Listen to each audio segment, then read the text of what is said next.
Abra sua Bíblia comigo no livro de Atos dos Apóstolos. Livro de Atos dos Apóstolos, do capítulo 2.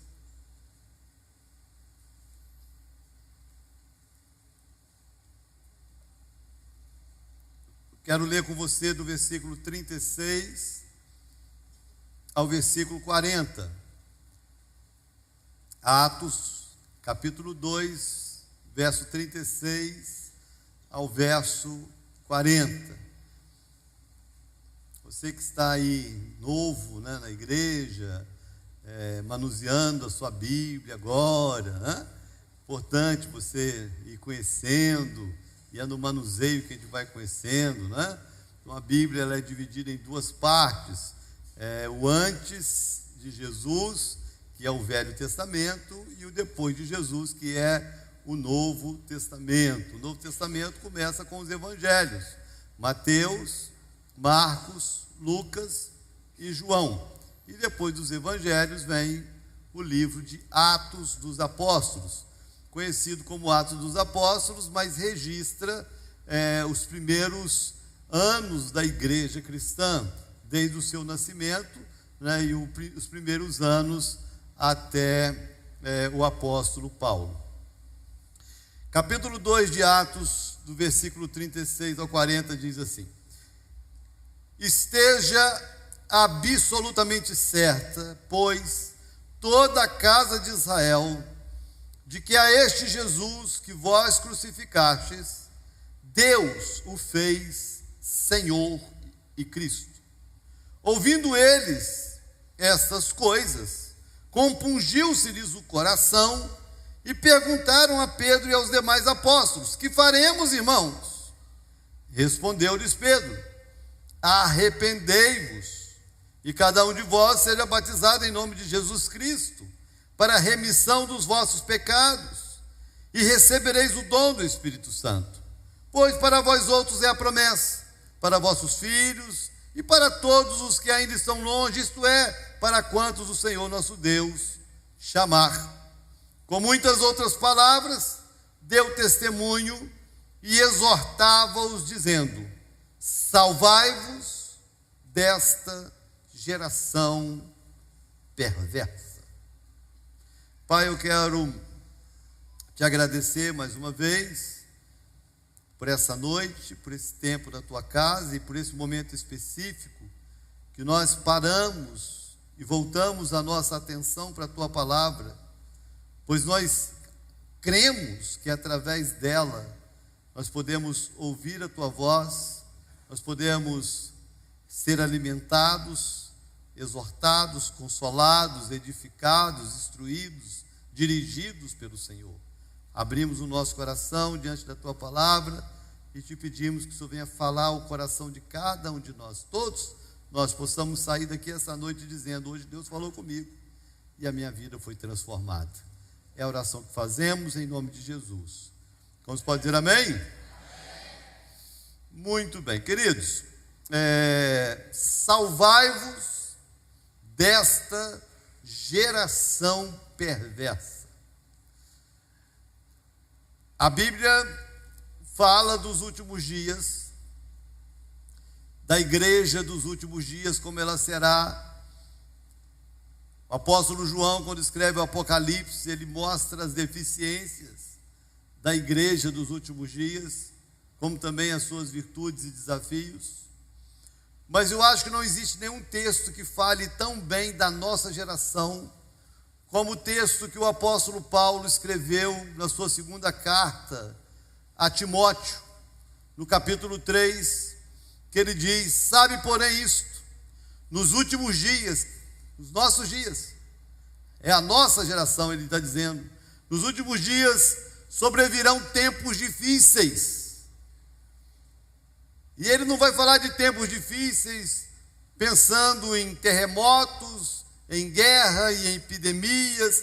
Vai falar de tempos difíceis por causa da geração dos últimos dias. Ele diz: Pois os homens serão egoístas, avarentos, jactanciosos, arrogantes, blasfemadores, desobedientes aos pais, ingratos, irreverentes, desafeiçoados, implacáveis, caluniadores, sem domínio de si, cruéis, inimigos do bem, traidores, atrevidos, enfatuados, mais amigos dos prazeres que amigos de Deus, tendo forma de piedade, negando-lhe, entretanto, o poder.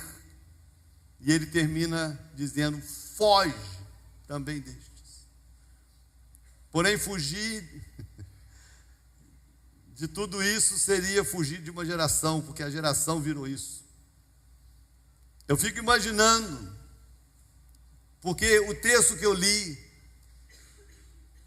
foi uma pregação, a primeira pregação do Evangelho, foi a primeira pregação que foi feita depois que a igreja é inaugurada, através do apóstolo Pedro, e ele termina então falando: salvai-vos dessa geração perversa. Eu fico imaginando se o apóstolo Pedro pregasse nos dias de hoje, e ele visse essa geração, se ele iria encontrar algum termo que pudesse explicar essa geração, porque se há 2000 anos atrás, ele já chamava a geração de 2000 anos atrás de geração perversa, imagine nos dias de hoje.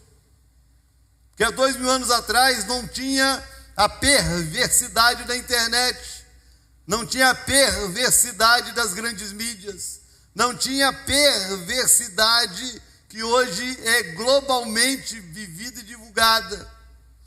Não tinha. E mesmo assim, há 2000 anos atrás, ele já olhava para as práticas daquela geração e via perversidade nela e a necessidade daqueles que estavam ali ouvindo aquela pregação se salvarem. Salvai-vos desta geração perversa. Se há 2000 anos atrás era necessário que os ouvintes da pregação fossem salvos daquela geração, imagina a necessidade que temos hoje de sermos salvos dessa geração. No meio de uma geração perversa e corrompida, como o texto aqui que eu li, que eu citei, do apóstolo Paulo também, desafeiçoada, desobedientes aos pais, egoísta, arrogante. Se há 2000 anos atrás era necessário as pessoas serem salvas, muito mais hoje.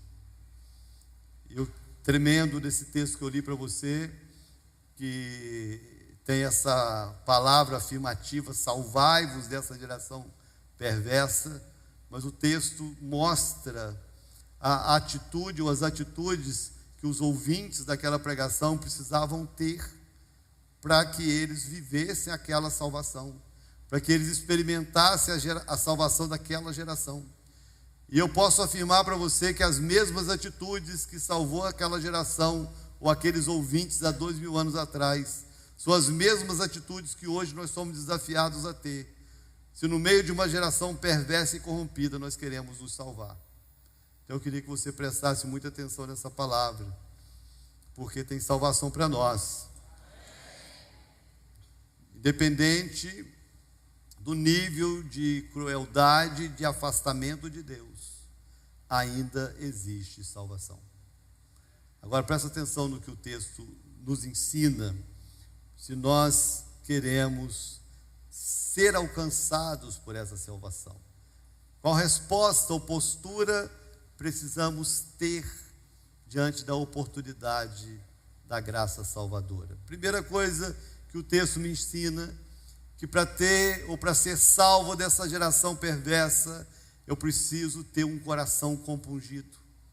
Quando eles ouvem a pregação do Evangelho, quando eles são ali confrontados com tudo que eles estavam vivendo, enfrentando a respeito do sacrifício de Jesus, da morte de Jesus, o texto diz aí no verso 37, que ouvindo aquela pregação, compungiu-se-lhes o coração, e eles perguntaram: o que faremos, irmãos? A palavra, essa expressão compungiu-se, revela um quebrantamento, um amolecimento do coração. O mesmo desafio de 2000 anos atrás, eu posso afirmar que é o desafio dos dias de hoje.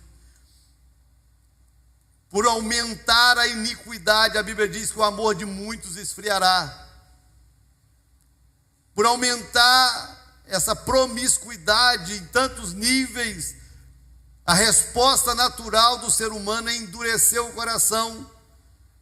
A gente já não se ressente mais, a gente já não se quebranta mais, a gente já não se emociona mais com as coisas como nós nos emocionávamos há uns anos atrás.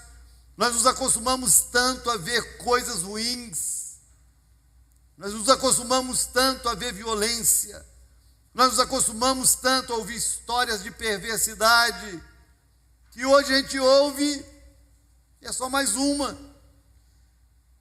Parece que está sendo feito um trabalho maligno mesmo, com a intenção de endurecer o coração de uma geração, porque quanto mais duro o coração, mais longe de Deus.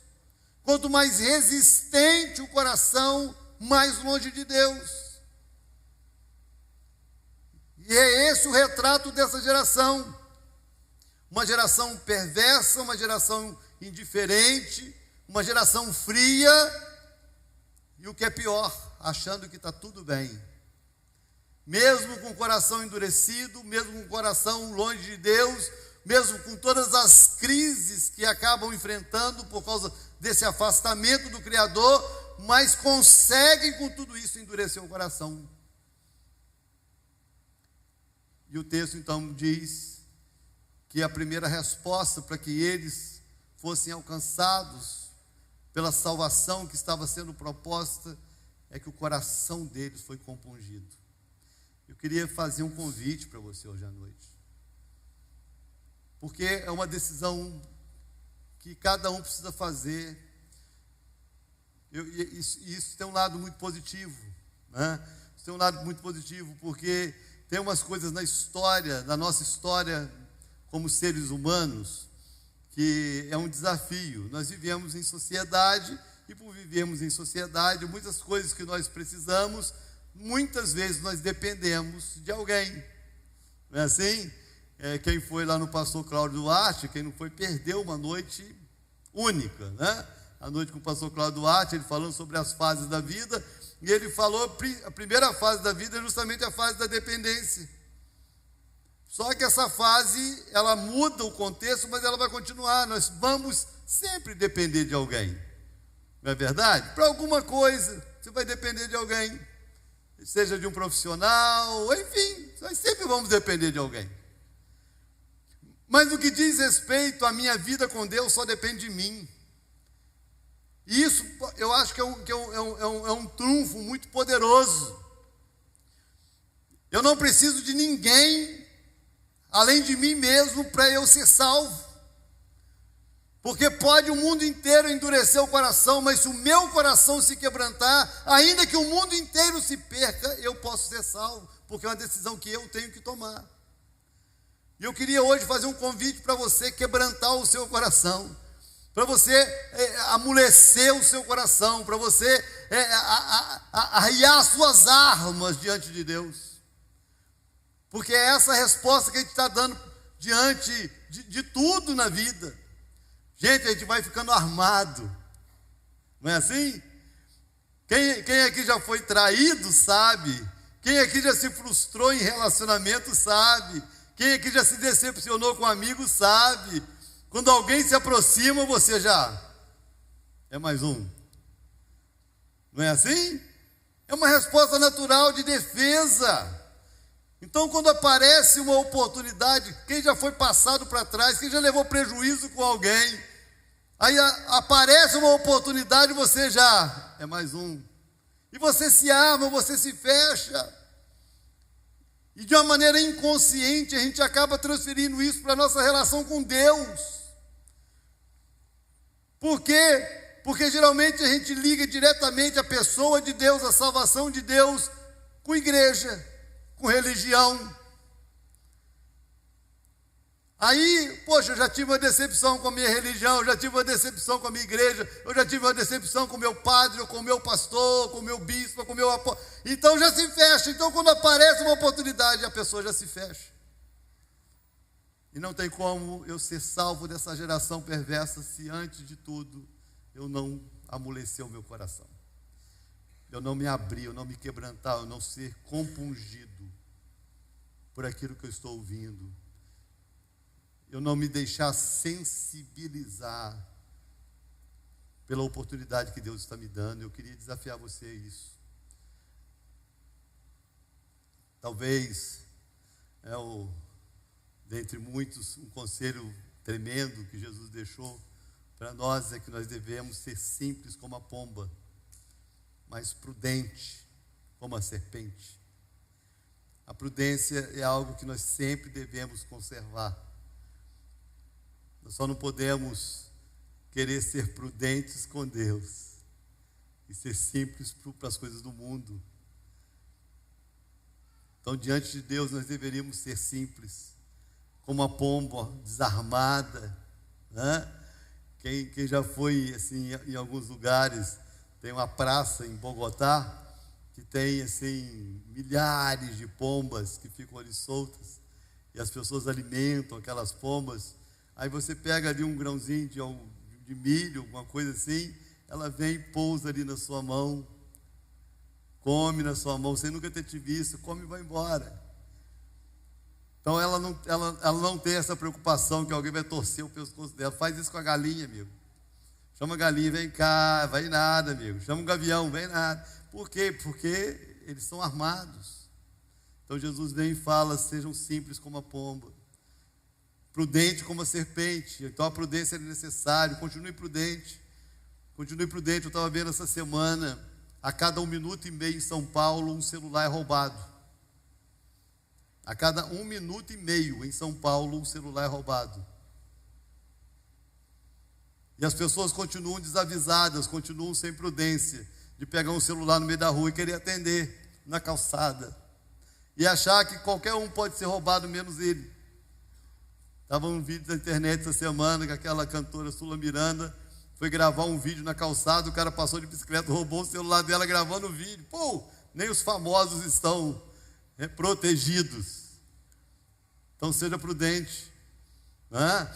Então hoje nós precisamos dessa prudência de não ligar um celular em lugares públicos, de não ligar um celular em qualquer lugar, em algumas cidades ter mais cuidado ainda, ter prudência, o horário que você chega em casa, a forma com que você entra, com que você sai, ter prudência. Às vezes quando você vai estacionar o seu carro num lugar, olhar, será que não está vindo ninguém?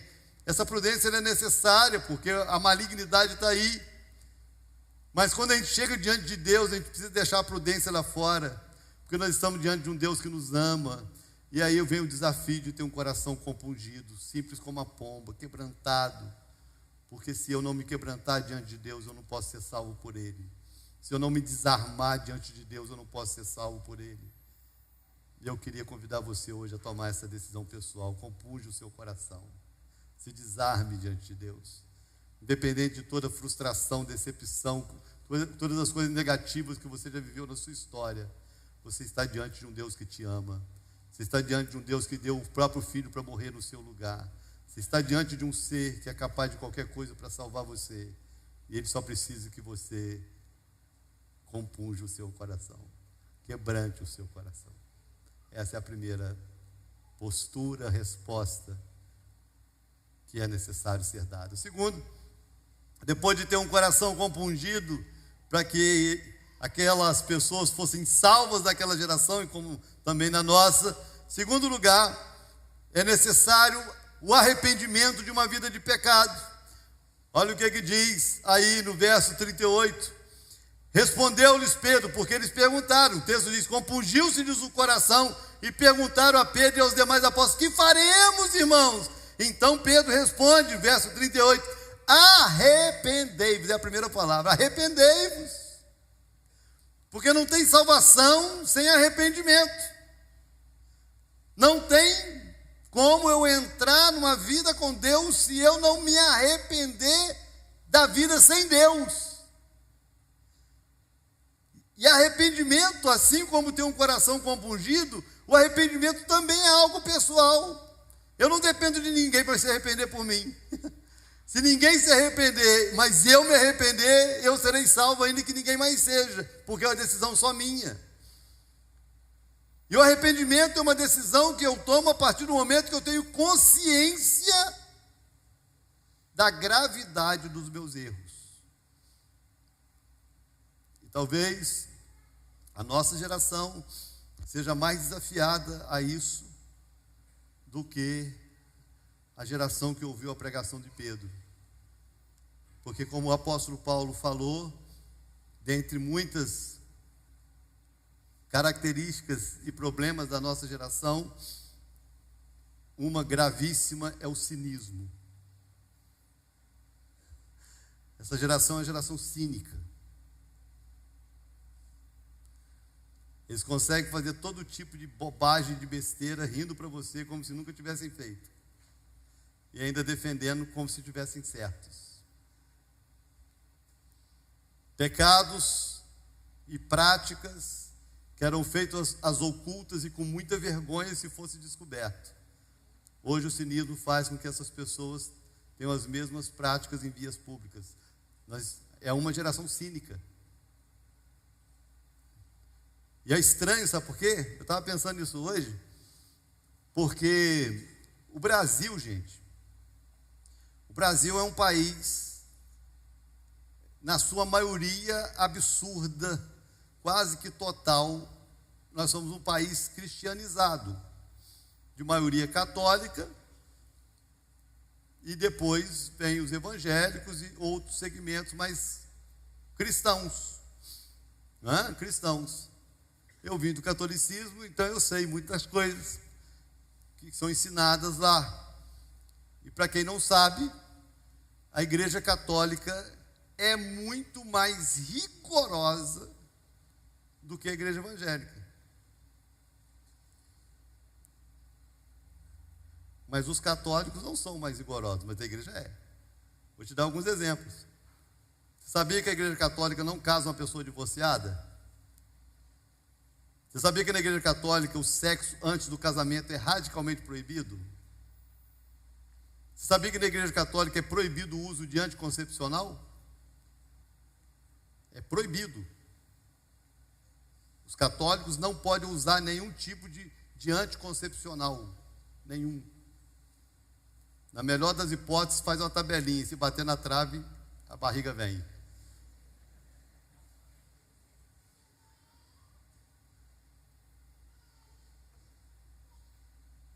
Agora eu falo, os católicos vivem isso?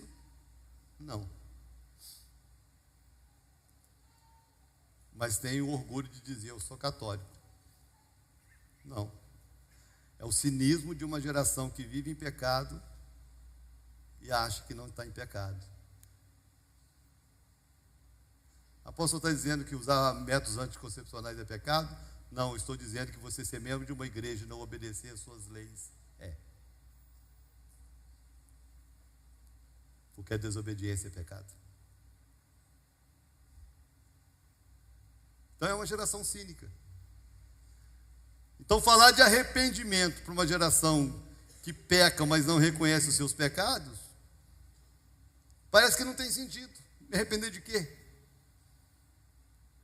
As pessoas às vezes pecam e têm orgulho do pecado. Têm orgulho de contar as besteiras que fazem, como se isso fosse uma vantagem.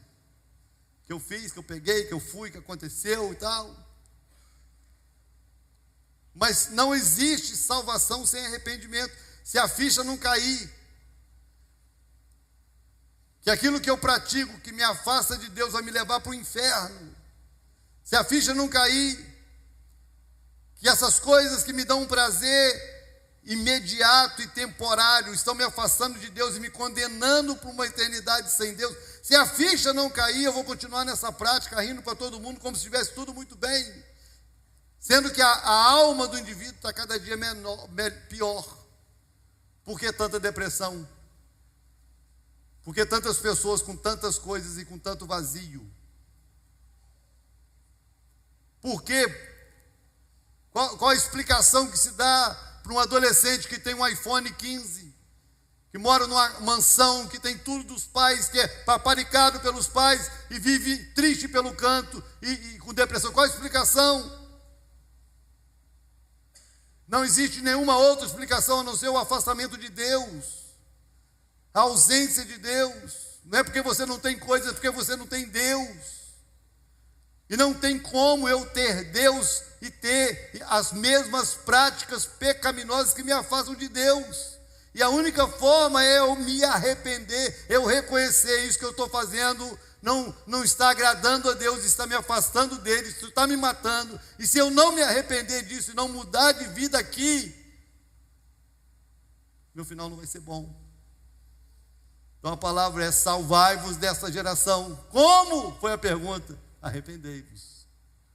Se arrependa dos seus pecados.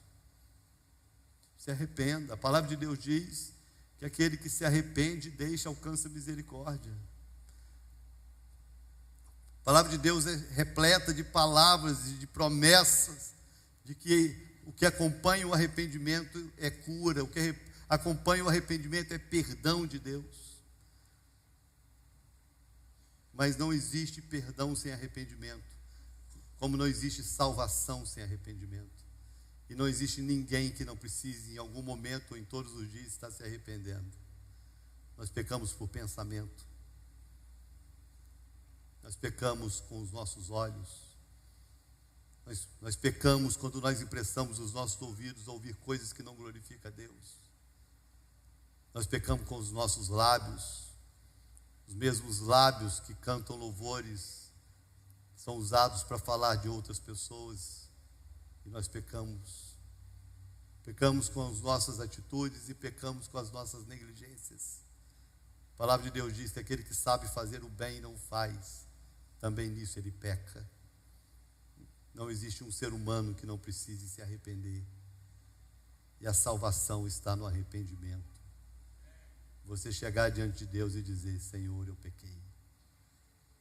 Eu estou aqui arrependido, disposto a mudar de vida, porque eu pequei.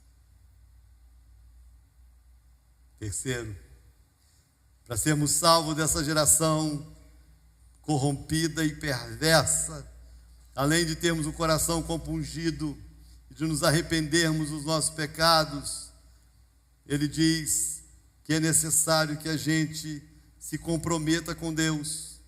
Ao que ele diz? Respondeu-lhes Pedro: arrependei-vos, e cada um de vós seja batizado em nome de Jesus Cristo para a remissão dos vossos pecados. Presta atenção aqui. Como eu falei, o Brasil é um país cristianizado. A maioria esmagadora de brasileiros se diz cristã.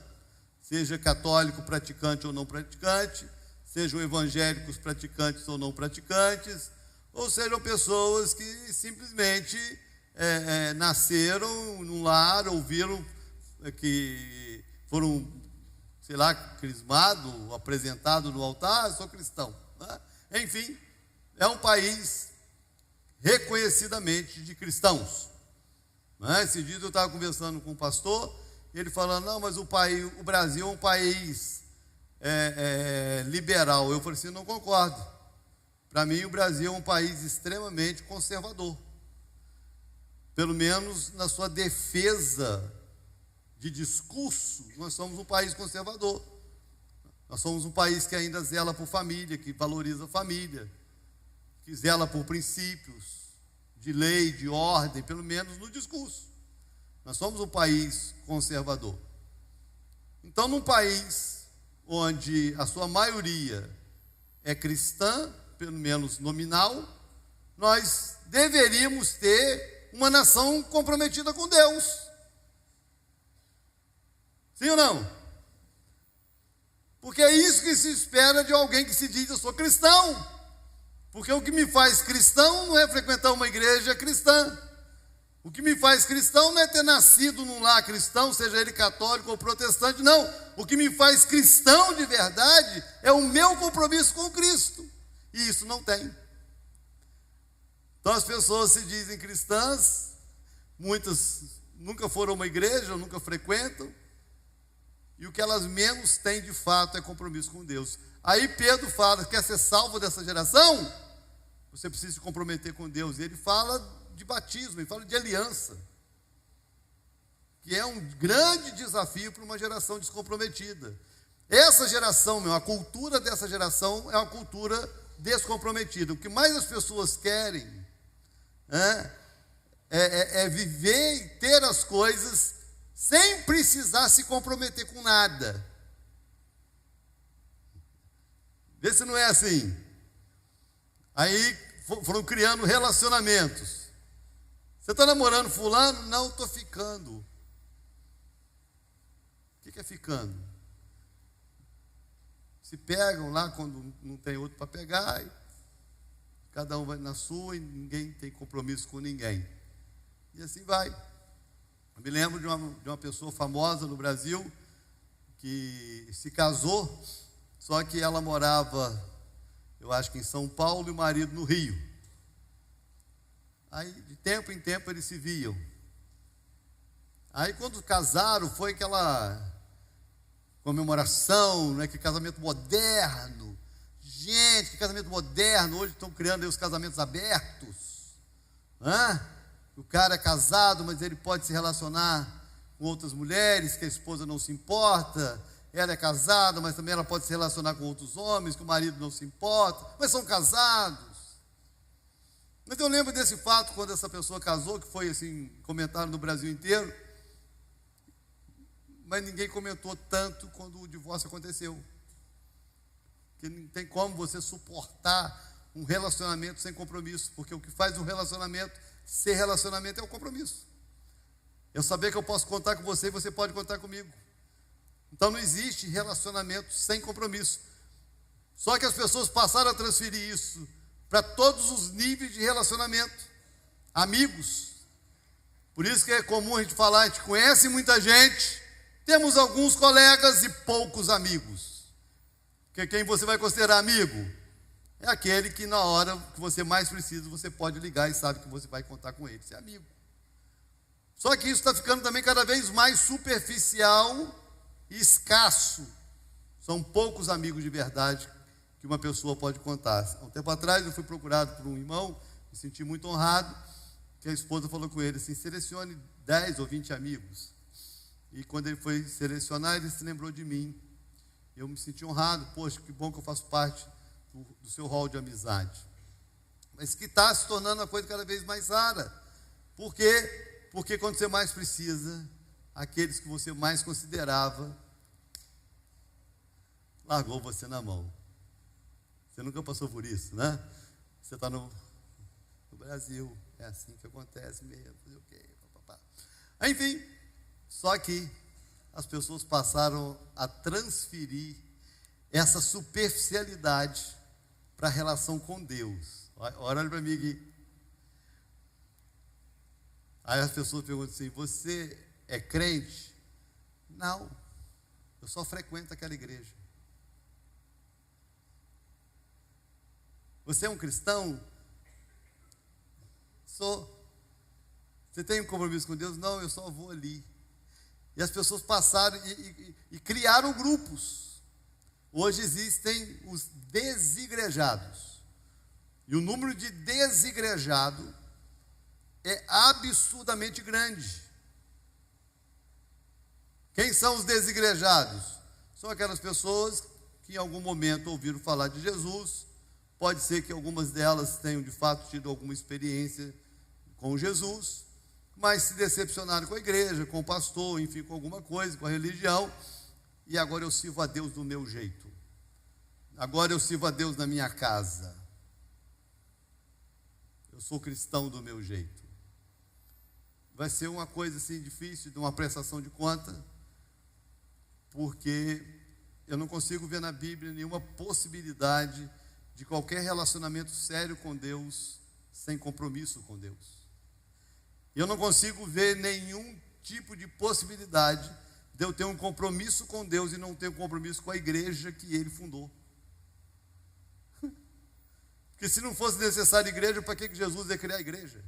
Se eu pudesse servir a Deus do meu jeito e cada um fazer do jeito que acha ou pensa, para que Ele fundou a igreja? A igreja não foi criada por homem, não foi invenção de homem, foi Ele que criou. E Ele mesmo disse, eu edificarei a minha igreja e as portas do inferno não prevalecerão contra ela. Deus não tem compromisso com pessoas individuais, Deus tem compromisso com o corpo. Aí, quando alguém chega e fala: o que eu faço para ser salvo? A resposta do apóstolo Pedro é: seja batizado. Você vai ser batizado como? Você vai sozinho se jogar no Rio Paraíba? Não, você vai precisar de um pastor, você vai precisar de alguém que batize você em nome de Jesus. Então você precisa de compromisso com pessoas, com igreja, com o corpo e com Deus acima de tudo. Se você frequenta a igreja, mas não tem compromisso com Deus, você não está salvo dessa geração. Se você conhece a Bíblia toda, mas não tem compromisso com Deus da Bíblia, você não está salvo dessa geração. O Deus da Bíblia, gente, presta atenção nisso aqui, é um Deus de aliança. Deus zela por aliança, Deus leva a aliança a sério, e quem não tem aliança com Deus não tem o Deus da Bíblia. O Deus da Bíblia se compromete com quem se compromete com Ele. É assim. Quer você goste, quer não, é assim. E por último, se eu quero ser salvo dessa geração perversa, além de ter um coração compungido, me arrepender dos meus pecados e ter comprometimento com Deus, eu preciso aceitar a exortação que vem de Deus.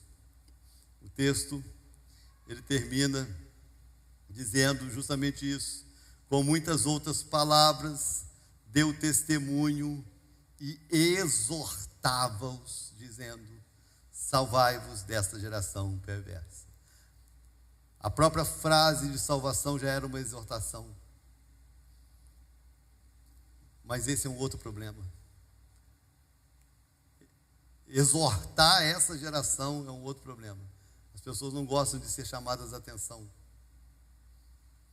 As pessoas não gostam de ser confrontadas nos seus erros. As pessoas não gostam, elas não se sentem confortáveis em serem confrontadas nos seus pecados. Elas não gostam. É por isso que hoje muitas igrejas evangélicas estão lotadas e ela não tem mais um pastor no altar, ela tem um coach. Ela tem alguém que vai para lá, para o altar, para o púlpito, e falar: você vai vencer. Vira para a pessoa que está do seu lado: você é lindo e maravilhoso. Vira para o outro lado e diz para a pessoa que está do seu lado: você vai prosperar. Vira para o outro lado e fala: você vai dar certo na vida. Aí as pessoas saem da igreja todas entusiasmadas: eu vou dar certo, eu vou arrebentar, eu sou o máximo, eu sou lindo, eu sou um príncipe de Deus, eu sou a princesa de Deus. Aí você entra na igreja e o pastor fala para você: você é um pecador miserável, que se você não se arrepender, você vai para o inferno, com toda a carinha bonita e perfume caro que você usa. Você pode usar as roupas mais caras, de maior grife. Se você não se arrepender dos seus pecados, entregar a vida para Jesus, nada disso vai te levar para o céu. E o que é pior disso, você pode sair daqui enganado, rindo, de todas as formas, mas quando você deita no seu travesseiro, você sabe o tamanho do buraco que está no seu coração. Você sabe o tamanho da depressão que você enfrenta. Você sabe as síndromes que você tem que passar e que você enfrenta todo dia. Você sabe dos seus medos. E se você quer vencer isso, você precisa abrir o seu coração para você ser chamado a atenção. Porque quem não se abre para ser exortado, não se abre para ser curado. Não existe cura sem exortação. Não existe cura sem confronto. Não existe salvação sem confronto. Então eu vou te dizer algo: o seu dinheiro não te salva, seus diplomas não te salvam, sua beleza física não te salva, seus amigos não te salvam, a sua igreja não te salva. Se você não abrir os olhos para a sua realidade, você está se enganando e o seu final será triste. Porque um final sem Deus é um final triste. Você pode não gostar de ouvir isso. Você pode achar que o discurso não é o que você precisa ouvir. Talvez não seja o que você gostaria de ouvir. Mas a exortação é sempre aquilo que nos salva. Se eu ouço uma palavra que não abre meus olhos, eu não ouvi uma palavra que muda a minha vida. Deus não te trouxe aqui para passar a mão no seu ego. Deus nos trouxe aqui para massagear os seus delírios, não. Deus te trouxe aqui para mudar a sua história. Salvai-vos dessa geração perversa. Para você ser salvo dessa geração perversa, você precisa ouvir um confronto verdadeiro. se dobrar diante de Deus. Deus te ama. Deus te ama. Mas não significa que Ele apoia os seus pecados. Porque Deus te ama, mas Ele é santo. Deus te ama, mas não está brincando quando entrega Jesus para morrer por nós. Tem salvação para nós. Salvai-vos dessa geração perversa. Como, apóstolo? Primeiro, quebrante o seu coração. Se arrependa dos seus pecados. Assuma um compromisso com Deus. E aceite esse puxão de orelha. Aceite essa exortação como sendo para você. Porque se você está aqui, é para você. Vamos ficar de pé.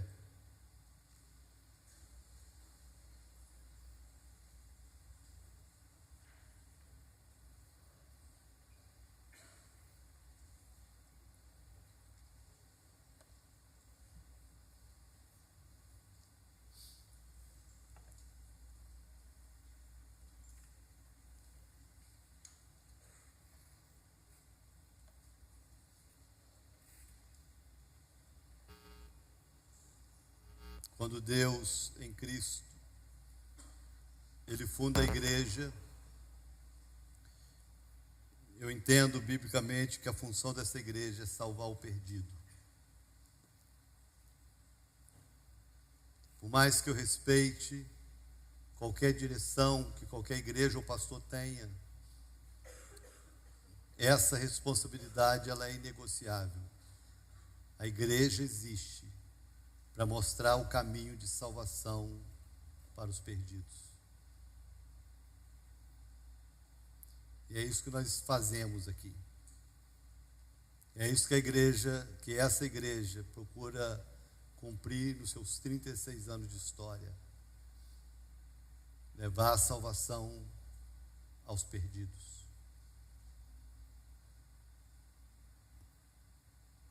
Cada vez que uma pessoa entra na igreja, ela entra de uma maneira, mas ela não precisa sair da maneira que entrou.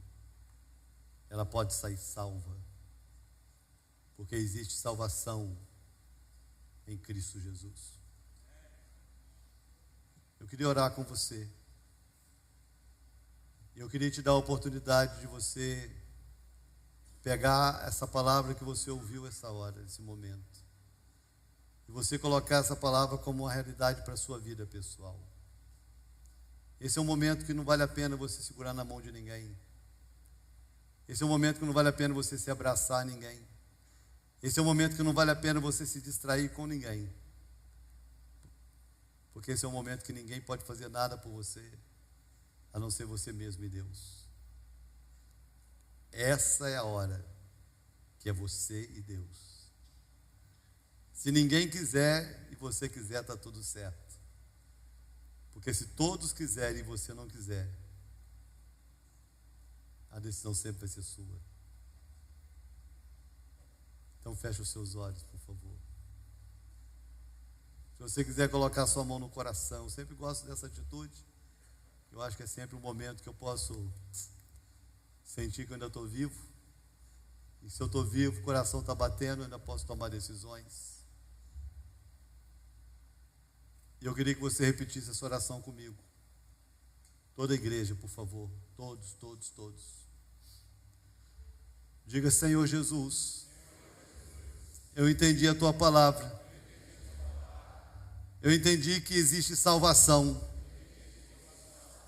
Apesar dessa geração, a minha geração está perdida e condenada. Eu posso, em Cristo, ser salvo. E diante da tua palavra, o meu coração se quebranta e eu me arrependo dos meus pecados. E nessa hora, eu quero assumir um compromisso de receber a Jesus como meu único Senhor e Salvador. Escreva o meu nome no livro da vida e me salva dessa geração. Amém.